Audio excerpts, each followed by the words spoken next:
Namaskar, I'm your anchor Nandini Aravindan, the host for today, and it's a special series, Diabetes Per Charchar in Geo Convention Center, Mumbai. We have a renowned doctor with us, Dr. Jyoti Dev Kesavadev from Kerala, who is a diabetologist. Welcome, doctor. Welcome to our show. Thank you.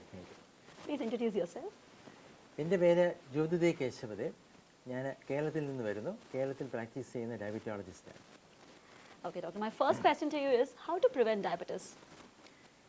പ്രമേഹം നമുക്ക് പ്രതിരോധിക്കാൻ കഴിയുന്ന ഒരു രോഗമാണ്. നമ്മൾ വളരെ വർഷങ്ങളായിട്ട് വിചാരിച്ചിരുന്നത് പ്രമേഹം നമുക്ക് ഒഴിവാക്കാൻ കഴിയില്ല എന്നാണ്. പക്ഷേ നമുക്ക് കുടുംബപരമായിട്ട് പ്രമേഹം വരാനുള്ളൊരു സാധ്യത ഉണ്ടെങ്കിൽ പോലും നമുക്ക് പ്രമേഹം ഒഴിവാക്കാൻ സാധിക്കും. ഇപ്പോൾ അച്ഛനും അമ്മയ്ക്കൊക്കെ പ്രമേഹം ഉണ്ടെങ്കിൽ നമുക്ക് തീർച്ചയായിട്ടും പ്രമേഹം വരും എന്ന് കരുതുന്നവരാണ് കൂടുതലും. പക്ഷേ നമ്മൾ 6 മാസത്തിൽ ഒരിക്കലെങ്കിലും ഒരു 25 വയസ്സ് കഴിഞ്ഞാൽ രക്തപരിശോധന നടത്തുകയും ഒരു എക്സിക്യൂട്ടീവ് ചെക്കപ്പ് നടത്തി കാര്യങ്ങൾ മനസ്സിലാക്കാൻ സാധിക്കുകയും ദിവസം ഒരു 30 മിനിറ്റെങ്കിലും വ്യായാമം ചെയ്യാൻ കഴിയുകയും ഒരു ഡയറ്റീഷ്യൻ്റെയോ ഡോക്ടറുടെ നിർദ്ദേശപ്രകാരം നമുക്ക് ഒരു ഭക്ഷണം ക്രമീകരിക്കുവാനും സാധിക്കുകയാണെങ്കിൽ നമുക്ക് പ്രമേഹത്തെ ഒഴിവാക്കാൻ സാധിക്കും. പക്ഷേ ഒഴിവാക്കുവാൻ ശ്രമിക്കുമ്പോഴത്തേക്ക് നമ്മൾ ചിന്തിക്കേണ്ട ഒരു കാര്യം എന്ന് പറയുന്നത് though diabetes is preventable there should be an effort from our side. We should be aware of the fact that diabetes can set in at any time for anybody who is born in South Asia. അപ്പോൾ നമ്മൾ അതിനുവേണ്ടിയുള്ള ഒരുക്കം നമുക്ക് വേണം. നമ്മൾ മാനസികമായും ശാരീരികമായും പ്രമേഹം തടയാനായിട്ടുള്ളൊരു തയ്യാറെടുപ്പ് നമുക്ക് വേണം.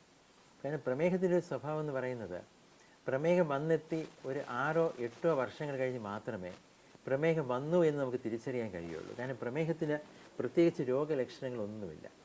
മറ്റേത് രോഗമാണെങ്കിലും നമുക്ക് എന്തെങ്കിലും രോഗലക്ഷണങ്ങൾ കാണും. പക്ഷേ പ്രമേഹത്തിന് ഒരു രോഗലക്ഷണവും ഇല്ല എന്നത് കാരണം നമുക്കത് വന്നെത്തുന്നത് അറിയാൻ സാധിക്കാതെ വരും.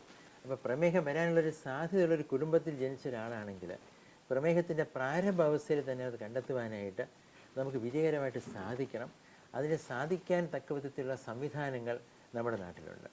കാരണം പ്രമേഹം വന്നെത്തി ചികിത്സിക്കുന്നതിനേക്കാളും വളരെ എളുപ്പമാണ് പ്രമേഹം നമുക്ക് തടയുവാനായിട്ട്. ഞാൻ ഒരു ഉറപ്പ് തരികയാണ്, ടൈപ്പ് 2 ഡയബറ്റീസ് നമുക്ക് 100% ഫലവത്തായിട്ട് തടയുവാൻ സാധിക്കും. ഒരുപക്ഷെ ജീവിതകാലം മുഴുവനും അത് തടയുവാൻ സാധിക്കും. വളരെ നന്ദി, doctor. And how to treat the diabetes?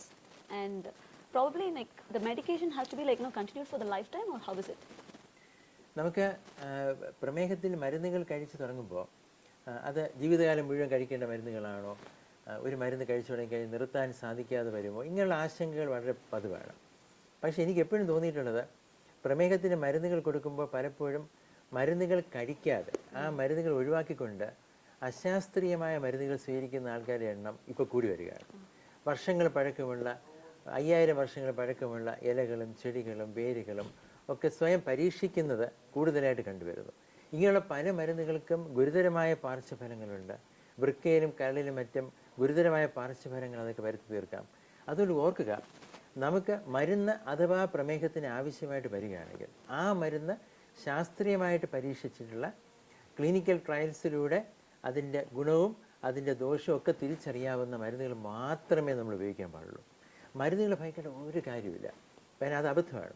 നമ്മുടെ മോഡേൺ മെഡിസിൻ എന്ന് പറയുന്നത് നമുക്ക് സമ്മാനിച്ചിരിക്കുന്നത് ആയുർദൈർഘ്യമാണ്. ഈ മോഡേൺ മെഡിസിൻ വരുന്നതിന് മുമ്പ് നമ്മുടെ ആയുർദൈർഘ്യം വെറും 35 വയസ്സ് മാത്രമായിരുന്നു. കഴിഞ്ഞ 100-200 വർഷത്തിനിടയിലാണ് നമ്മുടെ life span has gone up to almost 80 years. നമുക്ക് 80 വയസ്സൊക്കെ ആയിട്ട് നമ്മുടെ ആയുർദൈർഘ്യം നീട്ടിക്കിട്ടിയത് നമ്മുടെ മോഡേൺ മെഡിസിൻ എന്ന് പറയുന്ന അലോപ്പതി വന്നതിന് ശേഷം മാത്രമാണ്. മരുന്നുകൾ നമുക്ക് കഴിക്കാം. ആധുനിക വൈദ്യശാസ്ത്രത്തിലെ പല മരുന്നുകളും പ്രമേഹത്തിനായിട്ട് ഉപയോഗിക്കുമ്പോൾ അത് പ്രമേഹത്തിൽ രക്തത്തിലെ പഞ്ചസാര കുറയ്ക്കാൻ വേണ്ടി മാത്രമുള്ളതല്ല. പ്രധാനപ്പെട്ട ഒരുപാട് അവയവങ്ങളെ സംരക്ഷിക്കുവാനും ദീർഘകാലം സുഖമായിട്ട് ജീവിക്കുവാനും വേണ്ടിയിട്ടാണ്. മരുന്നുകൾ കഴിക്കാൻ വൈകിപ്പോയാലുള്ള മറ്റൊരു അപകടം എന്ന് പറയുന്നത് നമുക്ക് ഹൃദയത്തിലും വൃക്കയിലും നാഡീവ്യൂഹത്തിലും ലൈംഗികാവയവങ്ങളിലും എല്ലാം നമുക്ക് ഗുരുതരമായ പാർശ്വഫലങ്ങളും അസുഖങ്ങളും വന്നെത്തും. കൂടാതെ ഒരുപാട് പണച്ചെലവുണ്ടാകും. അപ്പോൾ പ്രമേഹം അഥവാ വരികയാണെങ്കിൽ നമ്മൾ വളരെ തീവ്രമായിട്ട് ചികിത്സിക്കുകയാണ് വേണ്ടത്. അത് നമ്മൾ താമസിപ്പിക്കുകയാണെങ്കിൽ ഒരുപാട് ഗുരുതരമായ അസുഖങ്ങൾ നമുക്ക് വരും, ഒരുപാട് പണച്ചെലവ് നമുക്ക് സംഭവിക്കും. അപ്പോൾ ആ ചിലവ് ഒഴിവാക്കുക എന്ന് പറയുന്നതാണ് പരമപ്രധാനമായ കാര്യം നമ്മൾ ശ്രദ്ധിക്കേണ്ടത്. വളരെ നന്ദി doctor. I hope this message would definitely reach our audience, the viewers, and it will definitely benefit them. Thank you very much. Thank you very much. For more information about diabetes and how to control it, please follow us on the Facebook page, Diabetes Per Charcha. We are also available in YouTube, Instagram, and Twitter. Thank you very much. വളരെ നന്ദി.